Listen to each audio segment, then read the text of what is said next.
Res més. No, us deixo, no vull abusar del temps perquè el temps és de Xavi, per tant, crec que passeu moltes coses que us passeu. Xavi, endavant. Molt bé, gràcies.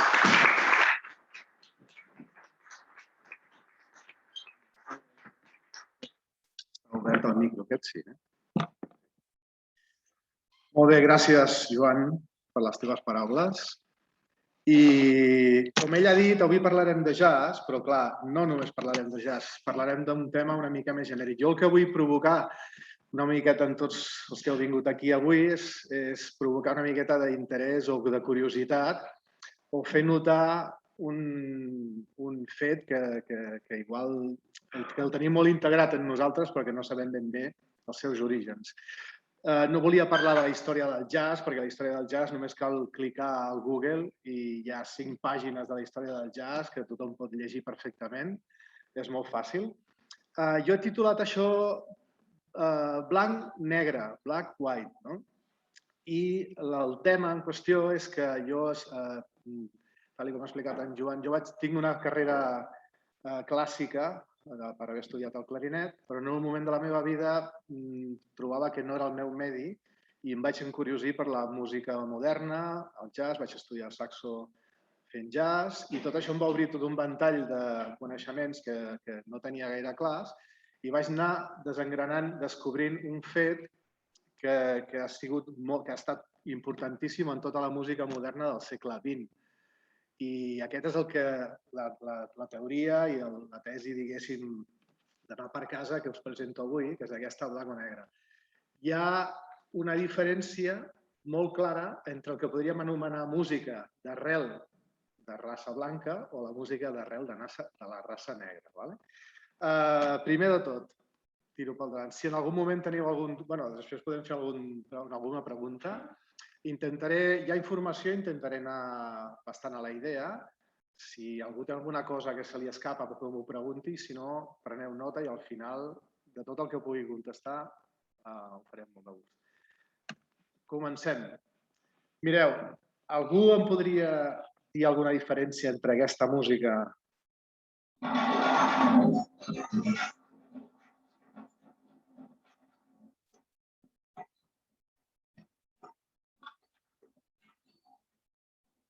o aquesta altra?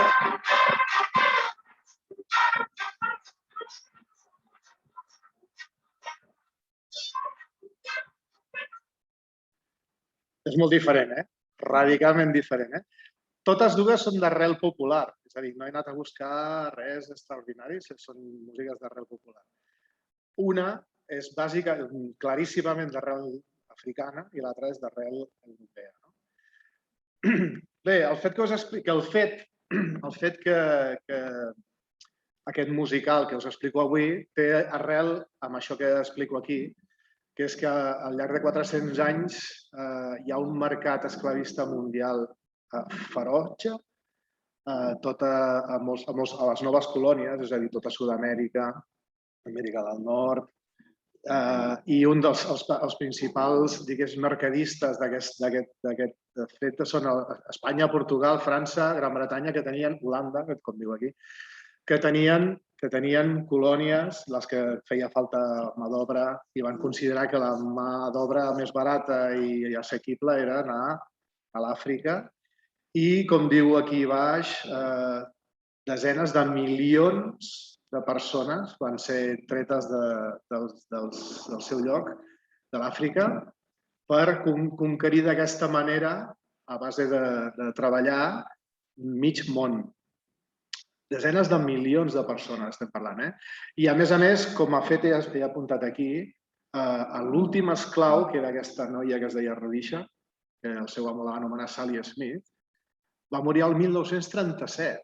Estem parlant que des del 1400 fins al 1937 hi ha hagut esclavatge, sobretot del mercat de negres africans. Són unes dades bestials. Això, clar, això ha provocat, entre altres coses socials i polítiques, com ja sabeu, un fet en la música, que és del que parlarem avui. Mireu, hi ha una cosa que els que saben música, no hi ha, En la música occidental, on la manera d'anotar la música a la música occidental, hi ha unes subdivisions matemàtiques per una sèrie de temps, que es crea aquest pastisset que a dalt de tot tenim... A dalt de tot tenim una figura sencera que se li diu la rodona, que es divideix en 2, que són blanques, que es divideix en 4, que són negres, 8, que són corxeres. Tot això són subdivisions semicorxeres. Són subdivisions exactament per la meitat de la figura anterior. I això, a l'hora d'escriure música, és radicalment... Es veu aquí perfectament ben alineat com està la negra, es converteix en 2 corxeres, 4 semicorxeres. Es veu com una estructura, un edifici molt, diguéssim, molt ben estructurat. Aquí teniu un exemple del Creixent de Brandenburg, de Bach. I veieu l'escriptura, si veieu l'escriptura de la partitura, veureu que s'assembla molt al diagrama que he posat abans, que totes les figures estan molt ben alineades, totes les subdivisions estan molt ben col·locades en l'interior de les figures més grosses. Evidentment, es veu una alineació quasi perfecta. Això és d'una manera molt gràfica i he anat a buscar un exemple que m'ajuda molt per explicar-vos que la música de tradició europea té una cosa, que és que respecten molt, en qüestió de ritme, aquesta subdivisió, aquest ordre dintre de la matemàtica del compàs. Això és completament diferent al que passa a la música d'arrel africana. Si veieu aquest diagrama, que és el diagrama d'un patró rítmic, d'un candombe, un candombe és, ara us ho explicaré, és una formació de tambors que s'utilitza a Argentina i Uruguai, que ve d'arrel de tradició africana. Veieu com és radicalment diferent la figura... És radicalment diferent que la figura d'abans. Primer comencem a tenir silencis en llocs insospitats, tenim accents que són aquestes figures que són com una plica de costat en diferents llocs, que marquen accents en diferents llocs. A més, cada una de les seves línies té un patró diferent completament. Això es pot traduir en que el concert de Brandenburg, que el teníem, a veure si el puc posar, mireu, aquest és el concert. Sí.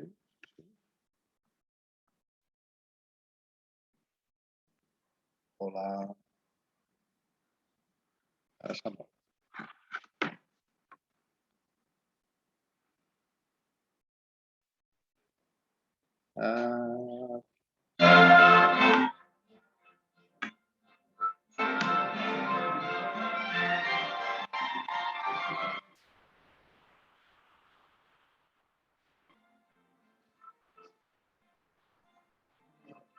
Sentiu aquest ritme? És molt car, podíem resseguir tots. D'acord. I en canvi tenim aquest exemple d'aquí, que és el del candombe.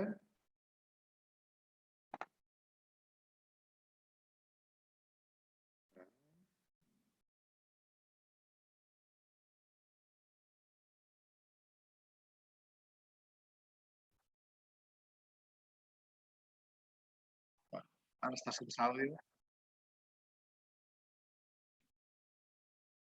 El podeu sentir, no? Estan seguint aquella partitura que us he ensenyat. Cada un té un patró rítmic diferent. I el tot crea una manera de funcionar, de caminar endavant, completament diferent.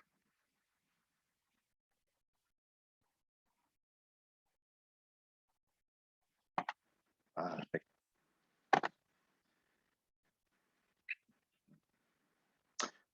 Doncs bé, aquest fet que heu pogut veure gràficament, la diferència entre la música occidental de tradició europea, que és molt estructurada, amb la polimetria o polirítmia de la música tradicional africana. Què ha passat amb tota aquella quantitat de desenes de milions d'africans que van conquerir mig món? que van portar les seves arrels, la seva música, les seves tradicions, de manera oral, amb els seus instruments, arreu d'on van anar a petar. I d'aquesta manera trobem per diferents llocs del món com s'ha desenvolupat una sèrie de ritmes que tenen molt a veure amb aquesta tradició i que s'han, diguéssim, concentrat i geolocalitzat en alguna zona del món. I, per exemple, tenim ritmes que tenen influència de música d'arrel africana, trobem a Cuba, que són ritmes que coneixeu, que són com el bolero, el son, el guaguancó, el montuno i moltes varietats més, que fan servir com a base molt clara de la música cubana una cosa que es diu la clave, que és precisament un instrument que són dos palets que fan un ritme molt característic que us posaré aquí ara a veure. Segurament l'heu sentit 1000 vegades, la clave cubana, que pot tenir... Això és un clàssic. Ui, madre. Això és tremendo. Aquí està. Hi ha moltes variacions, però en definitiva és un so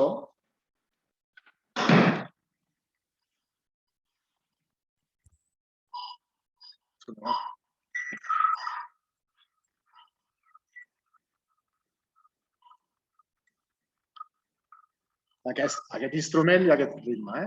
Aquest ritme pots estar 2, 3, fa 2 cops i després 3 de seguits. Pot ser, no sé si el trobaré més endavant, 3 i 2, o encara fa 2 i 3.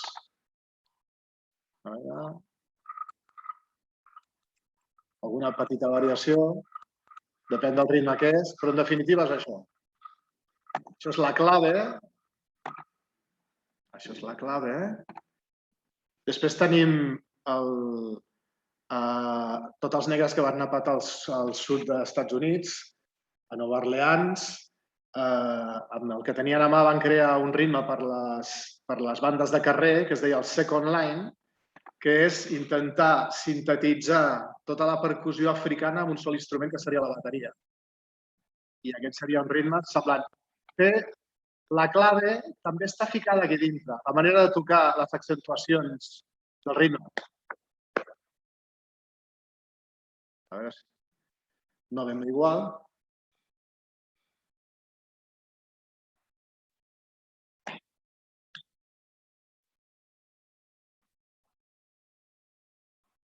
Tum, tum, tum, tum, tum, tum. Va fent com una espècie de clave. També hi ha moltes variacions.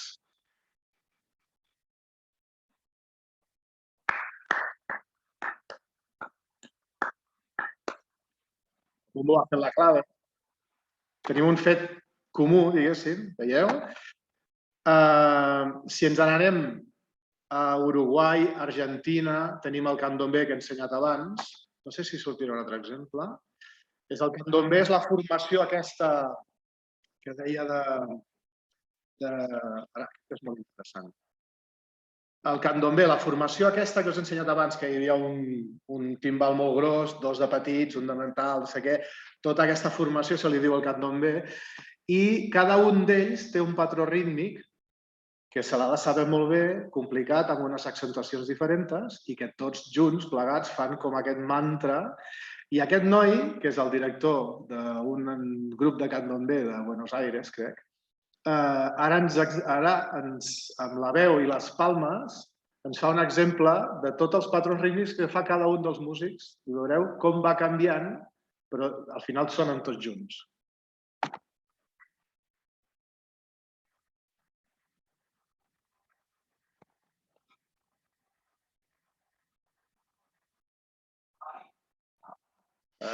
Tiro més endavant. Aquest és el grup del fulano i aquí fa l'exemple.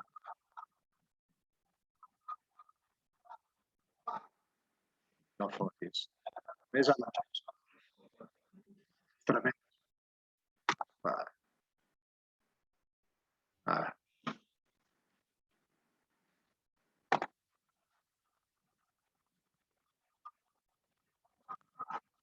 Aquest és un altre patró.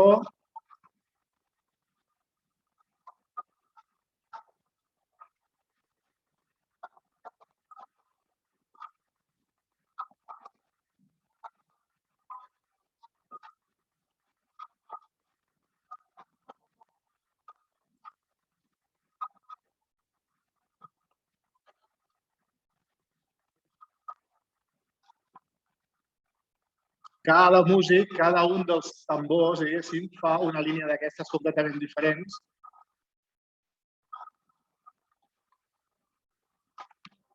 I cada un, a més, com deia, res a veure amb l'anterior. Com veieu, és bastant diferent de l'esquema del concert de Brandenburg de Bach. No? I a Brasil tenim com a tradició primigènia d'aquests ritmes el samba.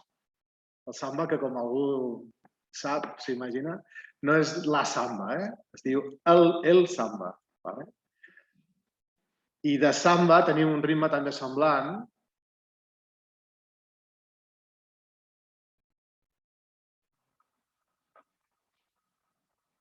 També tenim una espècie de clave, amb una variació més brasilera.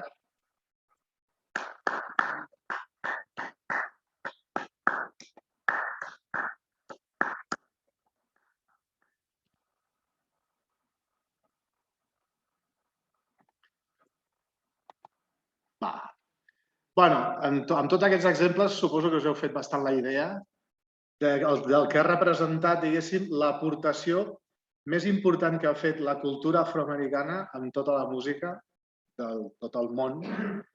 Afroamericana no, perdó. La cultura africana que ha fet en tot el món a partir sobretot d'aquest últim segle. Llavors, anem aquí. Ara parlarem una miqueta ara sí, ara parlarem una miqueta més del jazz. El jazz té unes altres particularitats. El jazz també és una altra música que ha evolucionat a partir d'aquestes arrels africanes, que va sorgir, diguéssim, de Nova Orleans. La barreja de diverses músiques més l'africana va crear un estil com propi. Diguéssim que hem parlat del candombe argentí, del samba brasiler, i si hem de parlar de Nord-Amèrica parlaríem del jazz, com una altra música de creació a partir de les influències africanes. Característiques principals del jazz, a més d'això que hem dit, de desintegrar el ritme i buscar accentuacions en diferents llocs, n'haureu sentit a parlar del swing. El swing és simplement identificar dues figures que en clàssic les representaríem igual. Ells li donen més valor amb una que amb una altra, que teniu representat per aquesta negra i corxera de treset. La primera corxera de l'esquerra seria com més grossa que la dreta i això dona una certa sensació de caminar i nosaltres diguéssim que ho hem desxifrat d'aquesta manera, però és una cosa molt més natural. La qüestió sempre és intentar buscar variació, moviment, sortir-se de la norma que necessita la cultura africana. No repetir mai les coses de la mateixa manera, buscar moviment. El swing és una de les característiques bàsiques del jazz. L'altre és el backbeat. El backbeat és el cop de darrere, diguéssim. La música clàssica té, en un compàs de 4 temps, té accents forts en el primer i en el tercer temps. 1, 2, 3, 4. 1, 2, 3, 4. Això seria la tradició de música europea. En canvi, la música africana, que té aquesta necessitat de sempre caminar i buscar accentuacions en temps que estan com penjats, amb el peu aixecat, en el jazz li van posar l'accent en els accents al revés que la música nostra.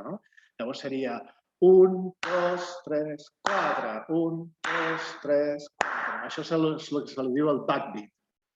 Això, extrapolat a tota la música moderna del segle XX, són els cops de caixa que fa la bateria quan sentim música moderna. I aprofito per trencar una llança i explicar quan ens facin picar de mans en algun concert, aprofito per fer una mica d'adoctrinament musical, molt fàcil, quan ens demanin en algun concert picar de mans, excepte comptades ocasions com el concert d'any nou amb la Marxa Radetzky o amb un concert de la Pantoja, en el 99,9% de les ocasions estarem en un concert de música moderna i ens faran picar de mans. Llavors hem d'intentar sempre picar el 2 i el 4. el backbeat, perquè quan estem a l'escenari i li diem a tothom piqueu de mans i estem tocant música moderna i comencen a picar l'ull al terra, els músics comencem a passar-ho realment malament. O sigui que si podeu, fixeu-vos bé en el bateria i sempre piqueu al revés. D'acord? Bé, com us deia abans, la història del jazz és superdocumentada, ja és com... És una música que en un segle ha fet el transcurs que la música clàssica ha fet en 400 anys, clar, perquè evidentment ja teníem molta informació donada, no? Però en 100 anys ha fet una evolució, hi ha milers d'estils, però hi trobareu informació a internet, sense cap mena de problema. Jo us faré un mínim resum perquè us feu una idea. Sobretot per dècades i, a més, el jazz sempre ha estat molt associat a qüestions polítiques o socials. Llavors, per això ha tingut, suposo que, molta rellevància en el segle XX. Com us deia, els orígens és, evidentment, música africana. La primera música que ells van poder interpretar aquí com a esclaus, aquí vull dir Amèrica, sense mitjans, sense instruments, havia de ser per la veu. I llavors les primeres expressions que van fer els esclaus africans eren cantades. Eren les work songs, que eren les cançons que cantaven quan treballaven, i sobretot el blues. El blues respon molt a cançons de tradició oral africana. La seva harmonia, les seves melodies no tenien símil amb la manera de notar nosaltres la música occidental. I llavors, a l'hora d'escriure el blues, hem fet una espècie de similitud, un poti-poti, però segurament ells quan cantaven feien algun quart de to, alguna manera alguna inflexió amb la veu, que després nosaltres hem quadrat amb una escala pentatònica menor, amb el que se l'anomenen les blue notes, que són aquestes notes així que ells feien així com amagades, estranyes, que li donen el sabor del blues. O sigui, recordeu que és música completament de tradició oral i nosaltres l'hem occidentalitzat una miqueta amb l'harmonia. I la paraula blues, jo sempre de petit me preguntava com és que aquell cantant brasiler Roberto Carlos deia el gato que està triste i azul. El gato que està triste i azul, és que no tenia res d'això. Fins que al final vaig descobrir que el blues pels americans denota estar trist, estar depressiu, i tot això ve de la tradició africana, perquè per als africans, quan un està depressiu o té enyorança de la terra o està en un context així difícil, és que li han atacat els dimonis blaus. Quan un està atacat pels dimonis blaus i està tot blau, està trist. Llavors, aquestes cançons, el blues, eren per enyorar-se de la seva terra, no? I normalment eren cançons tristes. Un cop entrem en el 1900, a principis de segle, trobem la primera expressió que ve d'aquesta arrel amb instruments. I el primer que van tenir a l'abast va ser el piano. I l'instrument... Sembla que... Cuidado, canviaré aquí. El piano va ser el primer instrument que van poder tenir a l'abast, de manera autodidacta i tot això. Van començar a treballar i va sortir la figura de Scott Joplin, que era un pianista negre, evidentment, i que va ser com el creador d'aquest tipus de ritme, se li diu ragtime. Ragtime vol dir ritme trencat, desgarrat, ritme sincopat. La qüestió és que ell, amb el piano, va començar a treballar aquest backbeat, aquestes notes asincopades, accentuacions al revés, que seguien amb aquesta idea de la tradició africana, i tocava amb un estil que amb la seva mà esquerra anava fent salts, per això també estava com a sincopat el ritme, perquè amb una mà tenia que fer el baix i els acords, i amb l'altra tenia que harmonitzar com si fos tota una banda i anar fent saltets amb les notes i llavors, d'aquesta manera, sonava el ragtime. I un dels més famosos és el Maple Leaf Rag.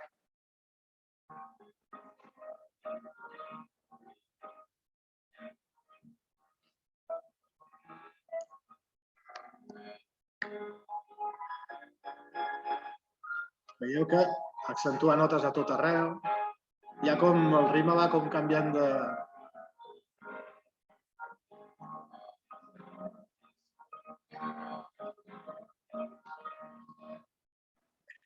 Després entrem en la dècada dels anys 10-20 i trobem el Dixieland. El Dixieland vol dir música del sud. Dixie és la música, és la zona sud dels Estats Units i el Dixieland Music seria la música del sud. I aquí trobem que els primers africans que van poder aconseguir algun instrument van aconseguir un banjo, el piano, una mica de percussió i els primers instruments de vent de les bandes militars que van poder agafar els esclaus eren el clarinet, la corneta. Amb una corneta, un clarinet i un banjo es van crear les primeres bandes de Dixieland. I les primeres bandes de Dixieland simplement s'ajuntaven i feien el mateix que havien après a fer amb els tambors, però pel seu compte amb instruments. És a dir, cada un tocava sobre l'harmonia d'un blues, cada un tocava el que li semblava. I d'aquesta manera sona aquesta música de Dixieland plena de línies que cada un toca el que més o menys li sembla.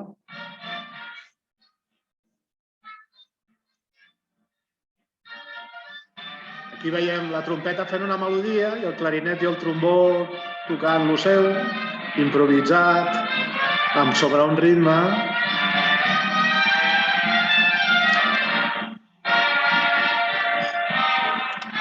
Aquesta és la banda de Kid Ory, que era un trombonista i va ser com la primera estrella a Nova Orleans d'aquesta nova música.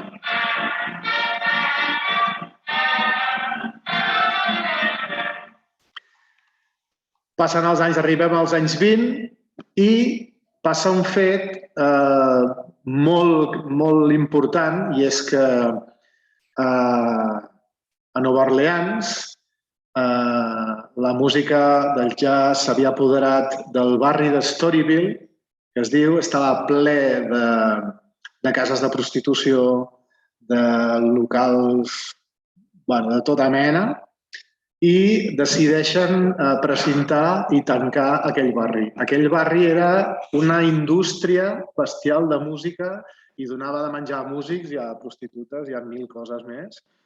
I va ser un cop molt fort per Nova Orleans. Llavors, tota la comunitat musical que es dedicava a treballar a diari en el barri de Storyville es van veure d'un dia per l'altre sense cap mitjà per sobreviure i van decidir marxar de Nova Orleans.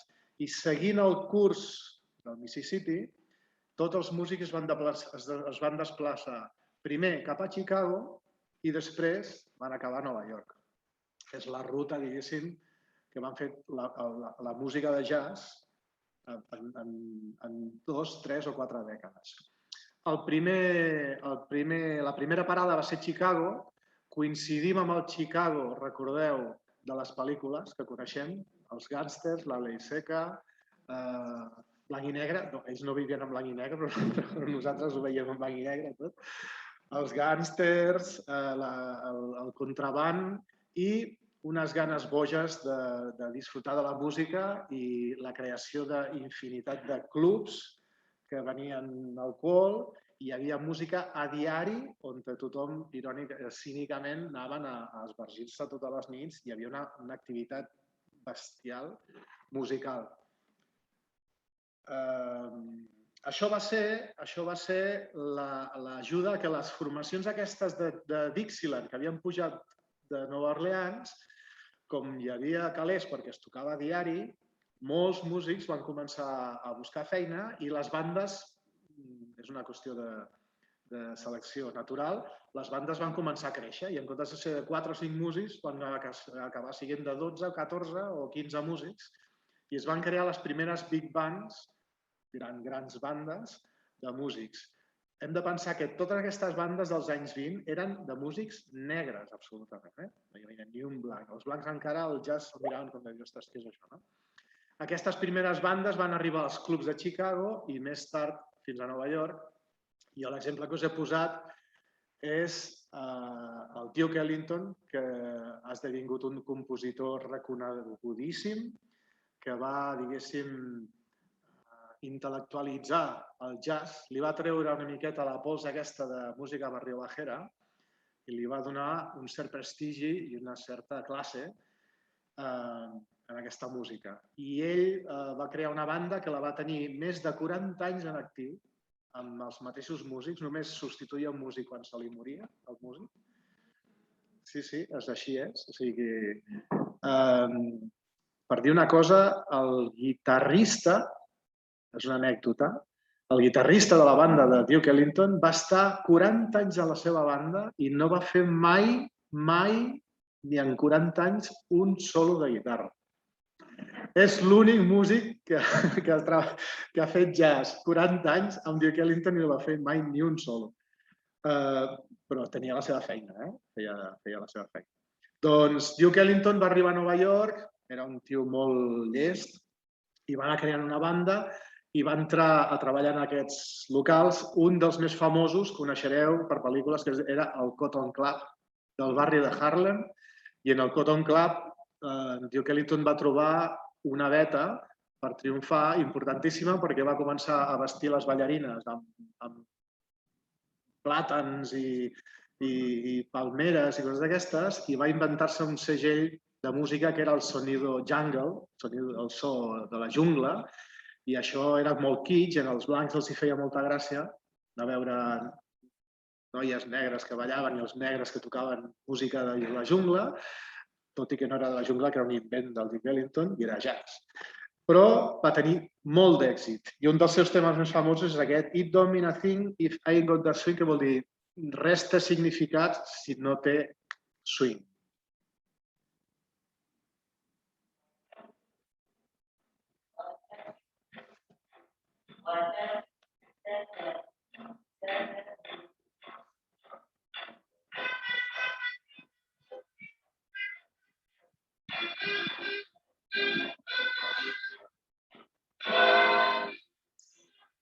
Ara cada músic no fa el que vol, sinó que és quan entrem en aquestes formacions més grans que hi ha una necessitat d'endreçar el material.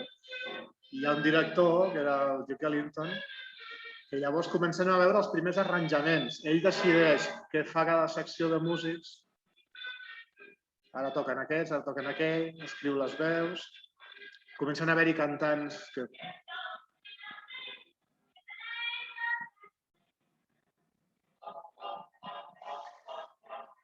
Això va ser, com deia, un èxit tan espaterrant que els músics blancs van començar a entusiasmar-se per al ritme i a més d'aficionar-se a la gent, a ballar, swing, i entrem en el que es va anomenar l'era del swing, a partir dels anys 30-40. Aquí trobem una... A veure què tinc alguna nota aquí.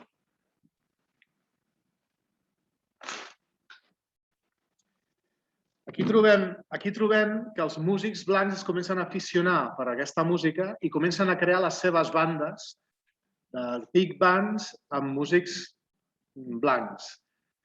De moment no hi ha cap mena de barreja entre una cosa i l'altra. Anaven a veure músics negres, però a l'hora de tocar havien de ser músics blancs. I es creen les bandes, les big bands de jazz, liderades per músics que havien tingut formació de conservatori, com en Tommy Dorsey, Glenn Miller, Artie Shaw, clarinetista, i el que es va anomenar el rei del swing, que era el clarinetista... Ja t'ho diré, Benny Goodman.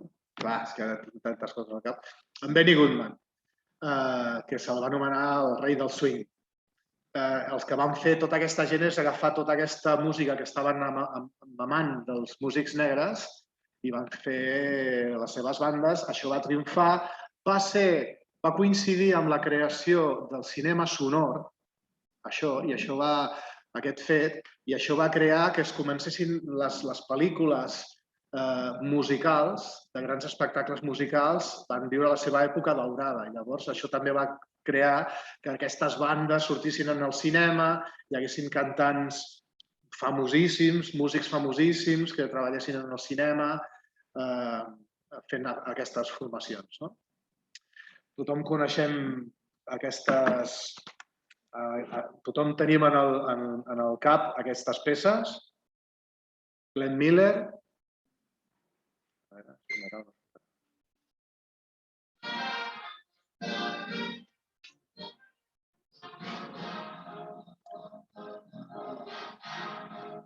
Això és...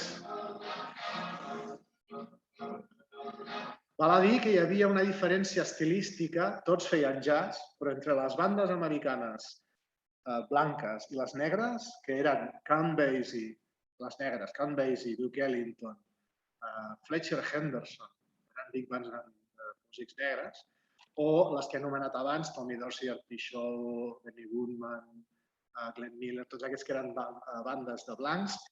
Hi havia matisos que eren realment diferents. Cada un tenia la seva manera d'afrontar la música. I després, a partir d'haver anomenat en Benny Goodman té una importància cabdal perquè, a més de ser estimadíssim en el món del jazz per tot l'aficionat de raça blanca, ell va ser el protagonista d'un fet històric molt important perquè ell era, com deia, seria el Messi del moment en el món de la música del jazz. Era l'artista que guanyava més diners, que gravava més discos. Havia enregistrat discos de música clàssica i de jazz amb la seva banda el mateix any. O sigui, tenia una estimació tremenda i ell va aconseguir un concert en el Carnegie Hall en formació petita, sense banda, i ell va aprofitar la benentesa que tenia el seu poder mediàtic i, sense dir res a ningú, va fer una banda mixta per primera vegada a la història. I amb el seu bateria de la seva banda, que era en Gene Krupa, que era blanc, i ell, com a solista de clarinet, la resta de la banda van ser músics negres, un vibrafonista, contrabaixista i... No, vibrafonista i contrabaixista. I va fer un quartet. Va fer un concert del Carnegie Hall i tothom anunciava el gran concert de Benny Goodman al Carnegie Hall i la gent es va trobar amb la sorpresa que hi havia dos músics negres en l'escenari. Això ara ens sembla molt normal, però va ser una trencadissa tremenda. Va dividir l'opinió pública, però com era una persona molt estimada, diguéssim que va trencar una miqueta l'esquerda aquesta, o va fusionar l'esquerda aquesta que hi havia entre la música blanca i la música negra, i ell va aconseguir per primer cop això, juntar músics de les dues races en una sola formació. Un dels seus temes més coneguts, aquest, el 5-5-5. Aquest era el seu bateria, en Gene Krupa, que era famosíssim, va sortir en moltes pel·lícules també. També tenia la seva pròpia banda.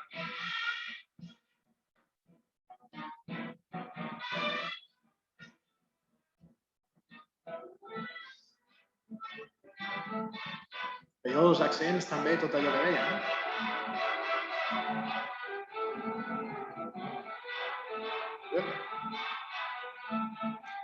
En fi. Després entrem en els anys 40-50 i passa un fet. Els músics negres, diguéssim, ho resumeixo moltíssim, però així us feu com una radiografia. Els músics negres estan una mica emprenyats que els músics blancs s'han apoderat de tots els mitjans, dels calés i de la seva música. I això provoca que una miqueta enrabiats diuen aquesta música és nostra i nosaltres som els que la vam crear i nosaltres sempre serem millors que els blancs. Això crea que petits grups, no bandes senceres, sinó músics que estaven en bandes grosses, quan acabaven les seves feines en els locals comercials, se n'anaven a antros, a petits locals de jazz, i s'ajuntaven músics de diferents bandes i creaven el que eren les jam sessions. que eren simplement ganes de tocar ells, comunicar-se, beure, alcohol fins a la matinada, a vegades hi havia lluites musicals, a veure qui era més bon que l'altre, i es van crear els combos, que són petites formacions variades, depèn de l'instrument que hi havia disponible o que estava present, i en aquest format intentaven tocar cada vegada música més ràpida, amb més acords, amb solos més esbojarrats, i és on comencen a haver-hi no solos de 30 segons com d'un solista, sinó que un solista es podia tirar 5 minuts ell explicar la seva història i intentant fer-lo més fàcil, el que era extremadament difícil. I d'aquesta manera neix el bebop, que el bebop no és ni més ni menys que una onomatopeia de com ells frasegen les frases. Ells fan bebop, i d'això, i de frasejar d'aquesta manera, va sortir el gènere musical bebop. Màxims representants i els creadors del bebop van ser Dizzy Gillespie, trompetista, i Charlie Parker, saxofonista, i un exemple de bebop està viu aquí.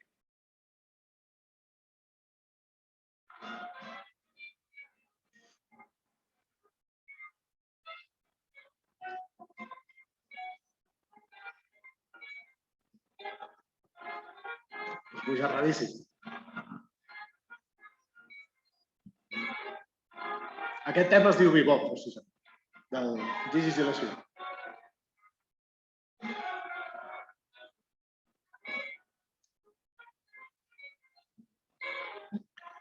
Amb això, els músics negres van tornar a agafar una miqueta les regnes de l'assumpte i tothom va tornar a admirar i dir, uau, el que fan aquests és increïble, no? I els tornaven a estar els blancs una miqueta a darrere, espantats una altra vegada. Què fan aquests ara? Després d'això, aquest gènere va estar superexplotadíssim, també es va fer molt famós, i hi va haver una figura que va sortir d'aquesta música, que era Miles Davis, un trompetista, que va començar les seves feines com a trompetista de la banda de Dizzy Gillespie, aquest que va crear el bebop, però Miles Davis era molt inquiet, molt extravagant, molt trencador, i a Amèrica en general es va crear la cultura cool. La cultura cool era tenim tots en el cap la figura de James Dean, la imatge de James Dean. El James Dean va ser un subproducte d'una persona que va crear aquesta cultura, que era un trompetista que es deia Chet Baker. Chet Baker era un trompetista que tocava molt fi, cantava amb un fil de veu. Tota la seva presència era sempre molt calmada i molt guapo. I totes les dones es tornaven boges. I aquesta cultura d'anar tranqui, de tenir com una mena de despit per el que està passant i el sexe contrari, tot això va crear la cultura cool. James Dean es va copiar de la imatge de Chet Baker i el Miles Davis, que era molt viu, quan es va començar a créixer aquesta cultura, ell va pensar, amb això del bebop no anem bé. I ell també va fer una trencadissa i va fer un disc amb una colla de músics negres que ell tenia a l'abast. Va fer un disc que es deia The Birth of the Cool. I aquest disc simplement va trencar amb la història aquesta de fer 30.000 acords en un tema i va dir, nois, a partir d'ara improvisareu amb un sol acord durant 3 minuts. I això tothom els músics van dir, ostres, què farem ara? Però bueno, va ser una trencadissa i va començar a pensar en la música modal, que també a Europa coincidia amb que estàvem treballant aquí música modal, i va crear el Birth of the Cool, un tema que es deia So What, molt famós, que veureu que no té res a veure amb el bebop.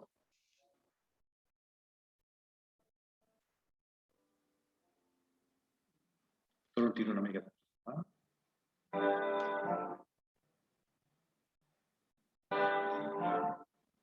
Molt més buit, molt més calmat. Seguim endavant. Ara m'estic concentrant en la faceta del jazz. Seguim endavant i entrem en els anys 70, que ja els tenim tots molt més aquí, molt més a prop. I en els anys 70 ja tenim una miqueta les lluites racials als Estats Units, tenim els negres molt emprenyats amb Malcolm X, amb tot el Black Power, tot això.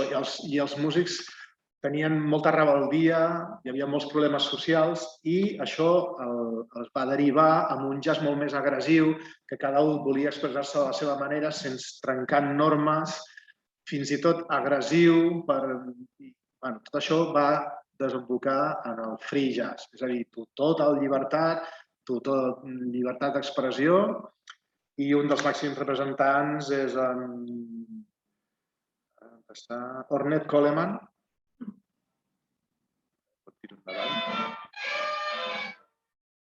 Les melodies més enrevessades, aquí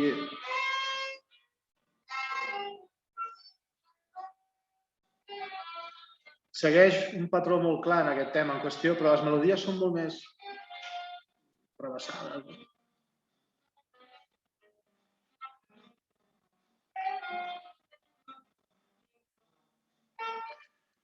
Trobareu... Això. Ja us he explicat d'on ve tot això, les arrels de la música africana, que suposo que m'aneu seguint bé, i m'he concentrat una miqueta en la música del jazz. Però ara us vull fer una mica d'un experiment. És a dir, com podríem africanitzar, africanitzar és una entre cometes, la música que nosaltres coneixem, o la que jo he fet una mica d'un joc perquè veieu. Mireu, si agafem aquest exemple, la sinfonia número 7, el segon moviment de la sinfonia número 7 de Beethoven. Me'n vaig un minut aquí. Trobareu un motiu molt conegut. Aquest. Es pot o no es pot?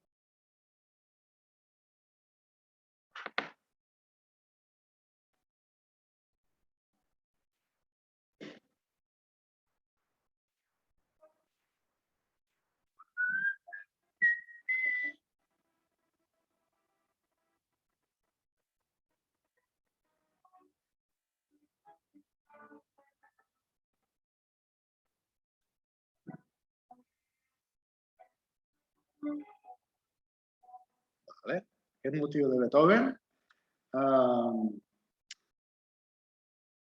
Ara farem un experiment. Bé, nosaltres no, ja l'ha fet un senyor. Jo us proposo que estigueu amb les orelles obertes. És un senyor que va fer un disc que va agafar tot de música clàssica i la va transformar i li va incorporar tota la tradició de música cubana. I llavors toca aquest mateix tema, però sentireu la clave per sota, sentireu ritmes accentuats i podreu veure com d'una manera cubana han africanitzat el tema aquest de Beethoven.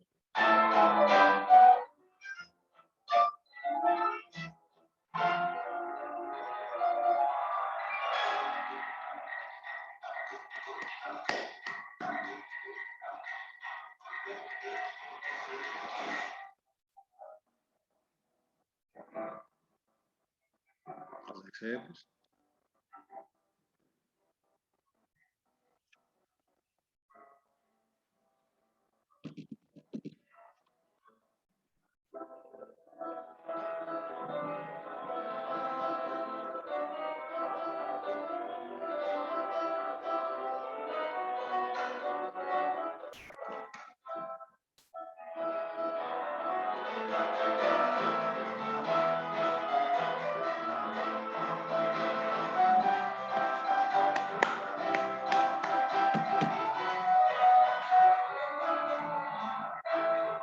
A veure, no heu pogut... Sí, no? Està xulo, Més exemples, va. A veure, aquesta segur que la coneixeu.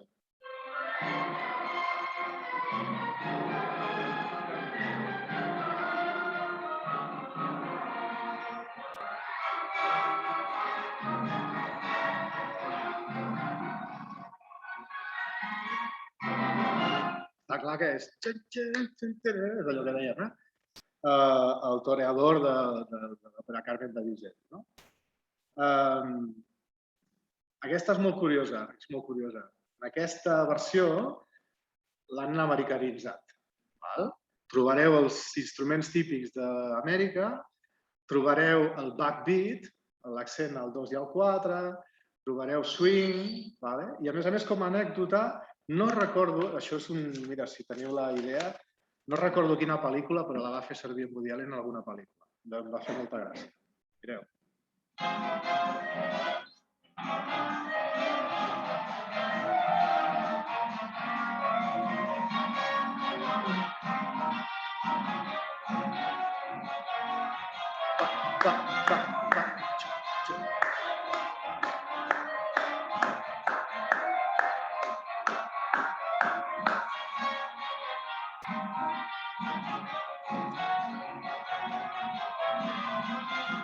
Olé.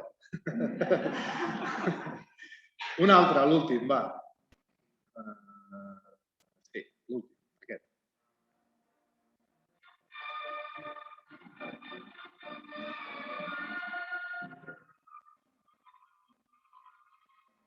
De la Traviata. Ja està, no? Aquesta versió l'han, diguéssim, argentinitzat. Aquí han fet servir ritmes del candombe, i una cosa molt típica que fan servir a la música tradicional sud-americana, que prové de la música africana, és fer servir ritmes de 3, com el vals, 1, 2, 3, però a sobre d'això hi ha un altre que està tocant a 2. Tum, tum, tum, tum. A veure si me'n surto.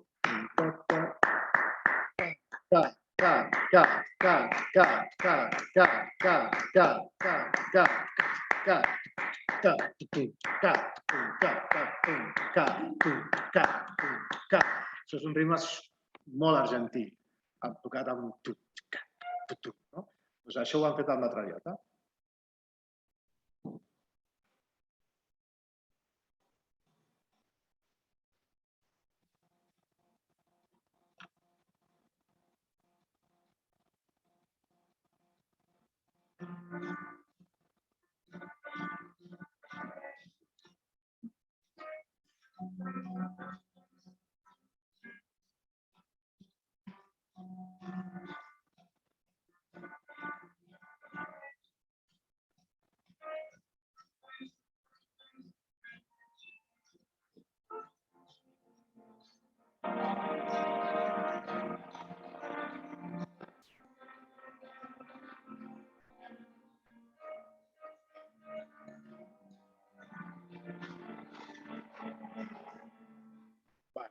Veieu, no?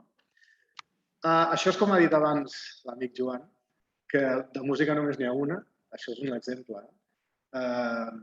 La tradició de música clàssica té unes fonts, la música africana té unes altres, la barreja ha creat tot el món riquíssim de música que tenim avui dia. És una sola música. Hi ha una cosa que sempre em fa gràcia que diuen el jazz què és? El jazz és música improvisada. No seria el fet diferencial principal, perquè sempre s'ha improvisat. Mozart era un improvisador increïble, Bach, Beethoven, eren improvisadors. Agafaven el pianoforte, el de l'orgue i improvisaven hores.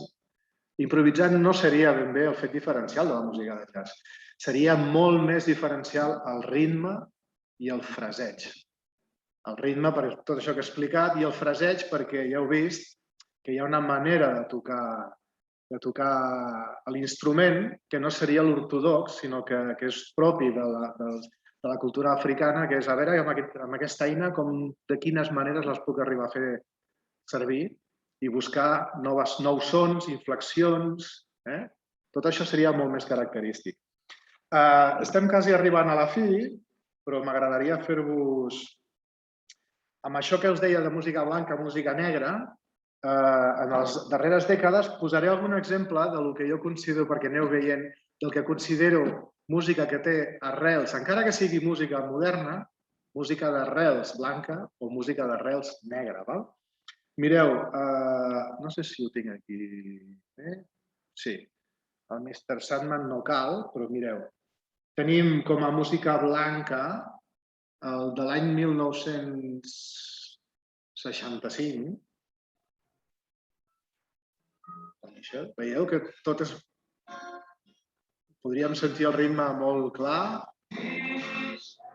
tot i que fan servir el backbeat, Però la música és molt...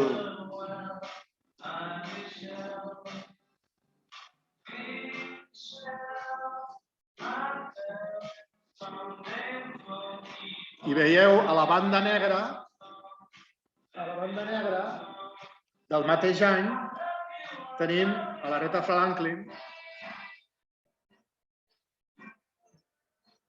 molts més instruments, molt més marcat el ritme al 2 i al 4, i la manera de cantar, seguint fent el que vol per allà a sobre.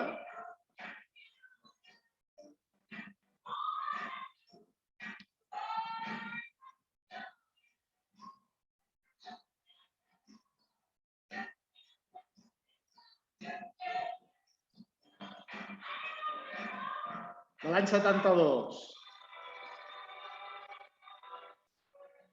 Mandolina, com la música italiana popular.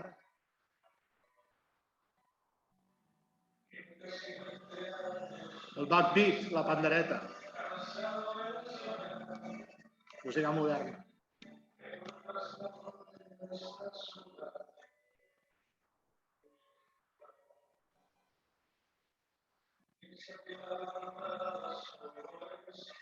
Però del mateix any, a l'altra banda del Stewart, del mateix any. 1, 2, 3, 4, 1, 2. Els ritmes.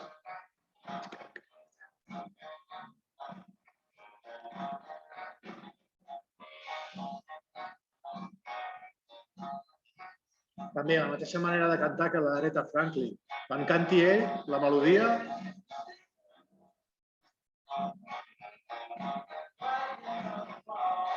per allà sobre.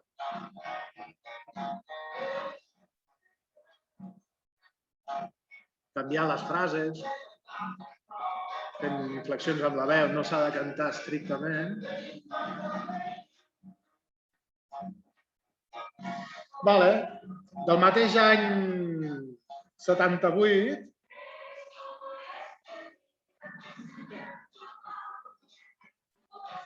també hi ha el backbeat,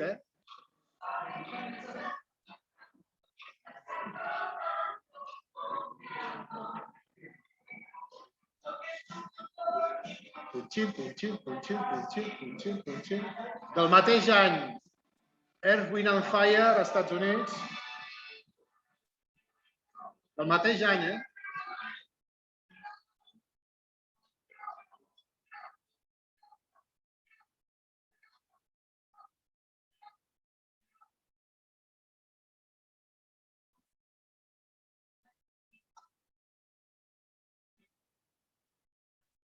Baix, de funky, superelaborat.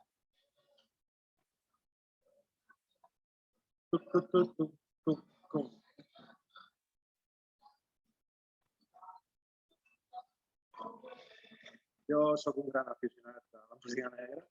Evidentment que fa molt més ballar la música negra que la blanca, Perdoneu-me, la meva opinió. Bé, ja estem quasi a punt d'acabar. Tinc un petit... Sí. Però si teniu alguna pregunta, abans que se'ns faci molt tard, si me voleu preguntar cosetes, alguna cosa, alguna idea que se us hagi passat pel cap, que tingueu ganes de preguntar-me, alguna cosa. Us ha quedat clar tot el que us he explicat? La meva idea de la meva xerrada no és que tingueu moltes dades en el cap, sinó que sobretot us marxeu amb la idea de dir, carai, que ara ja entenc per què passa el que passa, no? Perquè hi ha música com més marxosa, més clara, els diferents estils, i d'on te prové tot això, no? Ho teniu tot clar? Sí? Ningú s'anima?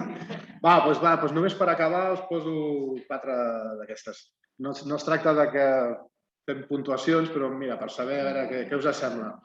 Aquesta música, què diríeu? Que és blanca o negra? Per al ritme i totes coses que us he explicat, Heavy metal.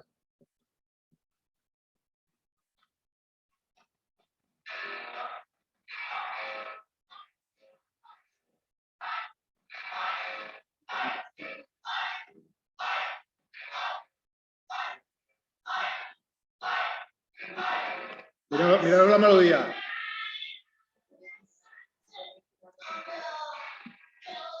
En canvi, Michael Jackson...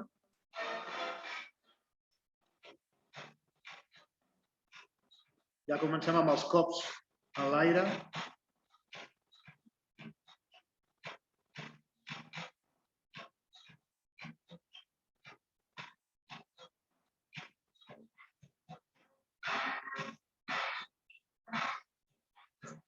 Ja està, és molt fàcil, no? La resposta. Un altre, per contrast.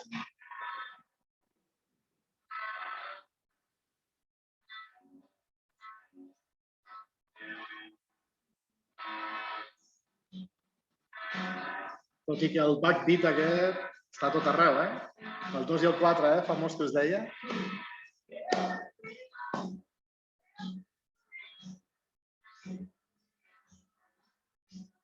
Quan arribem a l'estribillo és que és claríssim, eh?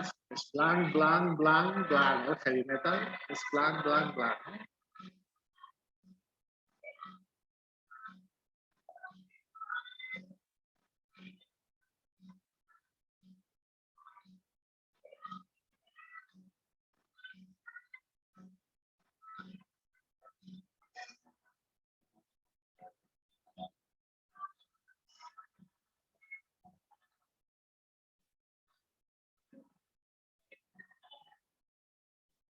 Clara, ja on sé.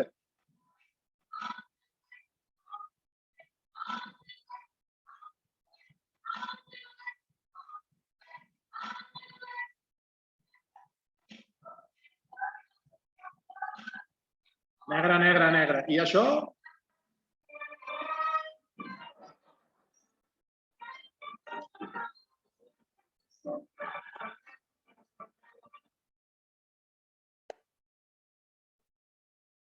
Per contrast, he anat a buscar una de les més entravessades, més selectes, la música brasilera.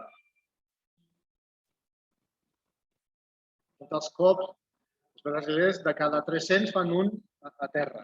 Els altres 299 els fan en l'aire.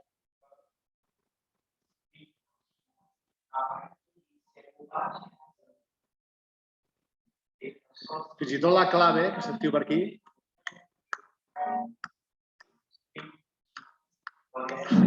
perdó, no fan ni una terra,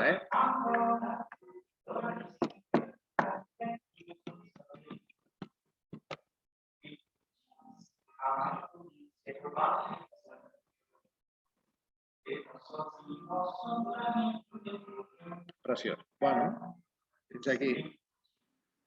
Ja està. No us faré més.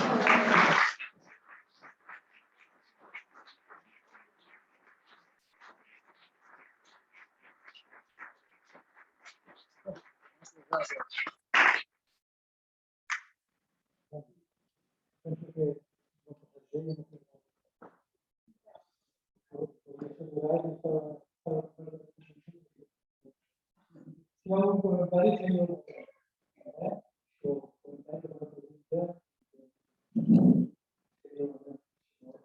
Sense mania.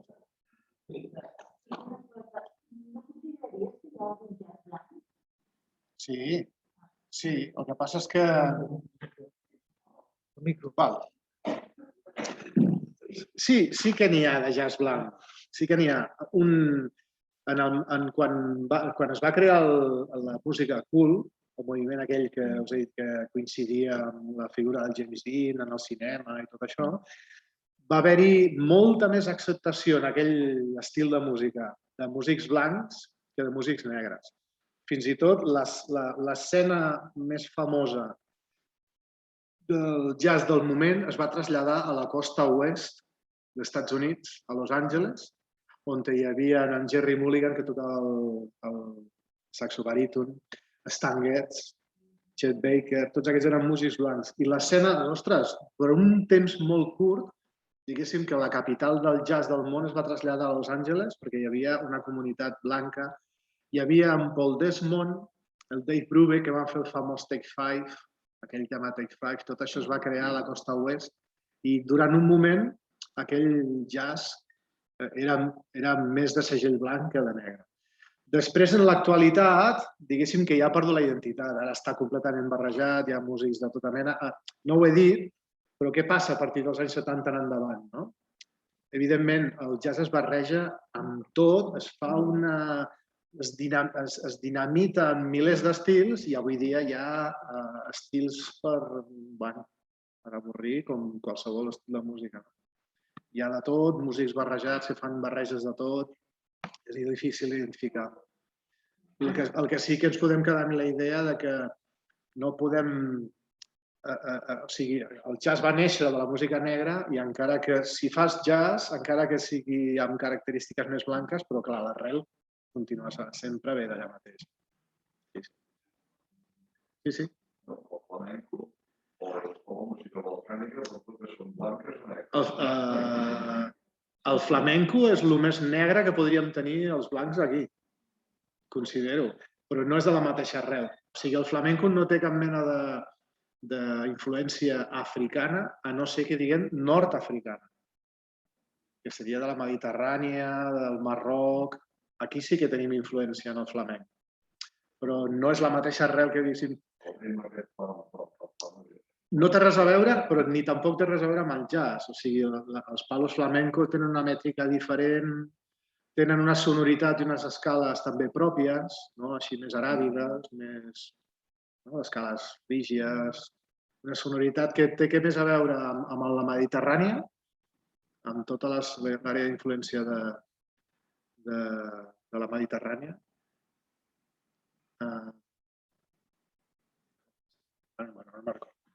La zona geogràfica que en un moment va poblar tota la Mediterrània culturalment, allà en podem sortir. En fi, que és més d'arrel mediterrània que no pas la mateixa arrel aquesta de l'Àfrica negra.